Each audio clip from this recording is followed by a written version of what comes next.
अब तक हम लोग पढ़ चुके हैं present indefinite tense, present imperfect tense, present perfect continuous tense. आज पढ़ेंगे प्रेजेंट परफेक्ट कंटिन्यूअस टेंस। पहचान, जब हम किसी चीज को, सबसे पहले तो पहचान आवश्यक है कि कैसे पहचानेंगे कि यह प्रेजेंट इंडेफिनिट टेंस है, कि प्रेजेंट इम्परफेक्ट टेंस है, कि प्रेजेंट परफेक्ट टेंस है, कि प्रेजेंट परफेक्ट कंटिन्यूअस टेंस है। तो पहले से ही हम जानते हैं। पहले इसका हम कैसे जानेंगे कि यह प्रेजेंट परफेक्ट कंटिन्यूअस टेंस है, तो इसके लिए पहचान होती है।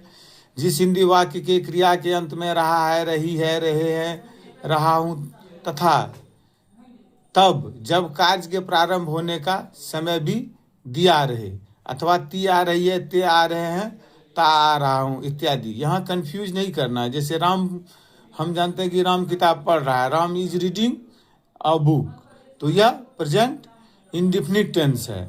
इसीलिए मैंने इसमें क्लियर कर दिया है कि तब जब कार्य प्रारंभ होने का समय निश्चित हो, तब यह प्रेजेंट परफेक्ट कंटिन्यूअस टेंस में जाएगा। तो इसका रूल है सब्जेक्ट प्लस हैज या है plus been plus verb four plus object plus for या since plus four plus rest. फिर से एक बार बताते हैं, सब्जेक्ट प्लस हैज या है plus been plus verb four plus object plus for या सिंस प्लस रेस्ट। फोर या सिंस यूज होता है, हम जानते हैं कि जब दिया हुआ रहता है पीरियड ऑफ टाइम, कितने समय से, 2 वर्षों से, 4 वर्षों से, 6 वर्षों से, 2 दिनों से, 4 दिनों से, 5 सप्ताह से, इसमें फोर का यूज होगा। और जब पॉइंट ऑफ टाइम होगा कि 2024 से, 2026 से, मॉर्निंग से, संडे से, तब सिंस का प्रयोग होगा। तो फिर राम 2 वर्षों से अंग्रेजी पढ़ रहा है, Ram has been reading English for 2 years.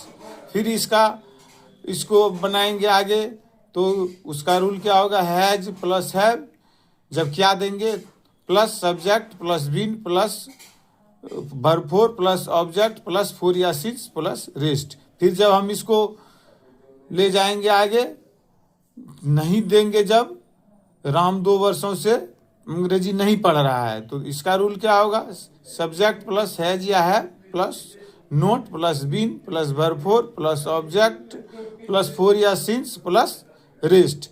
यहाँ यह भी क्लियर होना चाहिए कि रेस्ट जो है वह जो लास्ट में बचता है ना, उसी को हम रेस्ट कहते हैं।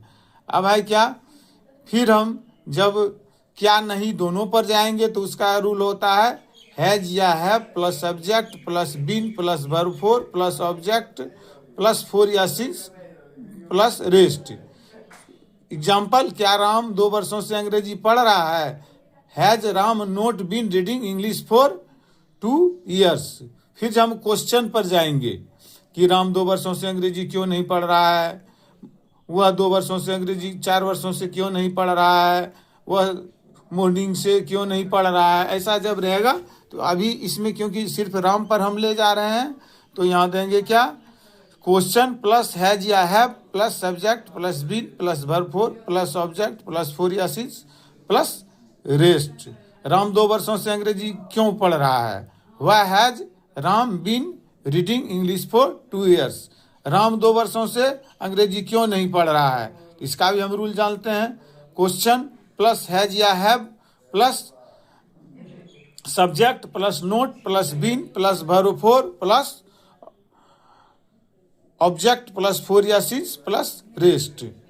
एग्जाम्पल, राम 2 वर्षों से अंग्रेजी क्यों नहीं पढ़ रहा है, वह has Ram not been reading English for 2 years. अब हम सिंस के लिए एक बार फिर समझा देते हैं। जब पॉइंट ऑफ टाइम होता है, मीन्स की exact time as 2026 morning Sunday ये सब रहेगा तो सिंस का प्रयोग होगा। और यदि फॉर पीरियड ऑफ टाइम रहेगा, मतलब 4 दिनों से, 4 वर्षों से, 2 वर्षों से, 8 वर्षों से, तो उस 2 घंटों से, इसमें हम फोर का यूज करेंगे। ठीक इसी प्रकार यह तो थर्ड पर्सन के सिंगुलर नंबर का रूल सबके लिए यही रहेगा। अब हम यहाँ यह भी जानेंगे, यदि यहाँ रहता कि मैं 2 वर्षों से अंग्रेजी पढ़ रहा हूँ, तो क्या होता, I have been reading English for 2 years. फिर have I reading English for 2 years, have I have I not been reading English for 2 years।